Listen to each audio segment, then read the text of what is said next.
বাংলাদেশে বিএনপি একমাত্র রাজনৈতিক দল যারা প্রতিটা সেক্টর ধরে ধরে নির্দিষ্ট পলিসি নিয়ে কাজ করছে। 31 দফার মূল উদ্দেশ্য এমন একটি বাংলাদেশ গড়ে তোলা যেখানে জবাবদিহিতা থাকবে, যেখানে স্বচ্ছতা থাকবে, যেখানে জনগণের ক্ষমতায়ন নিশ্চিত হবে। ভেঙে পড়া যে রাষ্ট্র কাঠামো, পুলিশ, প্রশাসন, আইন শৃঙ্খলা বাহিনী, বিচার বিভাগ, তার প্রত্যেকটাকে আমরা নতুন করে ঢেলে সাজাতে চাইছি, প্রাতিষ্ঠানিক সংস্কার করতে চেয়েছি। এই যে সংস্কার নিয়ে কাজ কিন্তু বিএনপি করছে তারও অনেক আগে থেকে। 2016 সালে আমাদের দেশনেত্রী বেগম খালেদা জিয়া যখন ভিশন 2030 প্রণয়ন করেছিলেন, সেখানে কিন্তু সংস্কারের একটা পরিপূর্ণ রূপরেখা ছিল।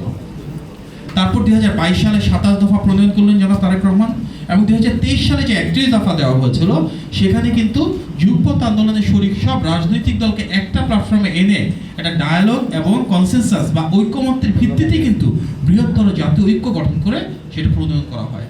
তার মানে আজকে যে ঐক্যের কথা হয় সেটিও কিন্তু সেই 31 দফার মাঝেই সব ভিন্ন রাজনৈতিক দল এবং মতের মানুষের সমাবেশের মাধ্যমে নিশ্চিত করা হয়েছে।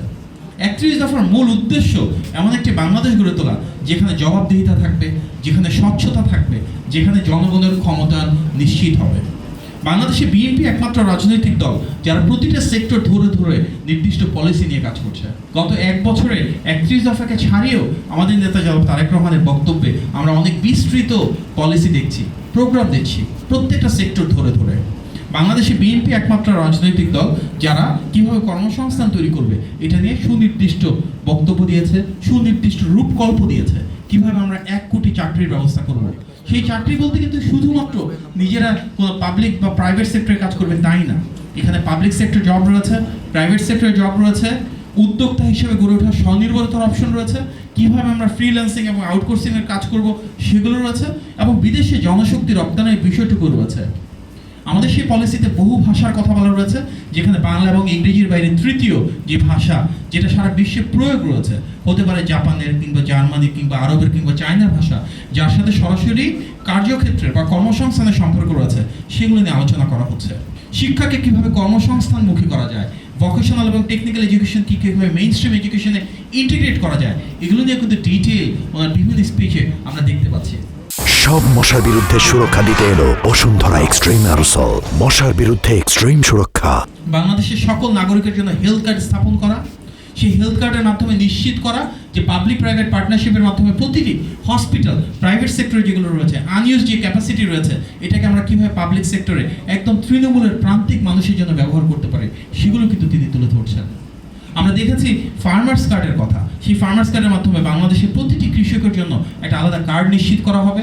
সেই কার্ডের আলোকে প্রত্যেক কৃষকের কাছে রাষ্ট্রীয় যে ভর্তুকি বা প্রণোদনা সেটি সরাসরি পৌঁছে যাবে। একটা ইনসেন্টিভ সিস্টেম তৈরি হবে যার মাধ্যমে আমরা বাজার ব্যবস্থা এটাকে ঠেলে সাজাতে পারবো, আমাদের প্রান্তিক পর্যায়ে যে কোল্ড স্টোরেজের সমস্যা সেটা সমাধান করতে পারবো, ক্ষুদ্র প্রান্তিক বা মাঝারি কৃষক যারা রয়েছেন ওনারা যেন সহজে ঋণ পান সেটির ব্যবস্থা করতে পারবো। আমরা দেখেছি যে নারীর ক্ষমতায়নের একটা অংশ হিসেবে ইতিমধ্যে আমাদের নেতা ঘোষণা দিয়েছেন ফ্যামিলি কার্ড স্কিমের কথা।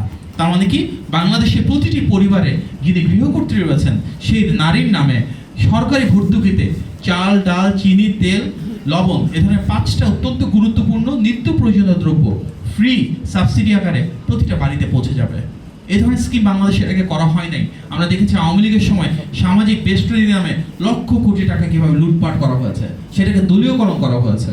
সেখানে একটা নির্দিষ্ট দলের লোকেরা সেই অর্থকে নিজেদের মতন করে লুটতরাট করে সেটা অ্যাকচুয়ালি যাদের প্রাপ্য ছিল তাদের কাছ থেকে লুণ্ঠন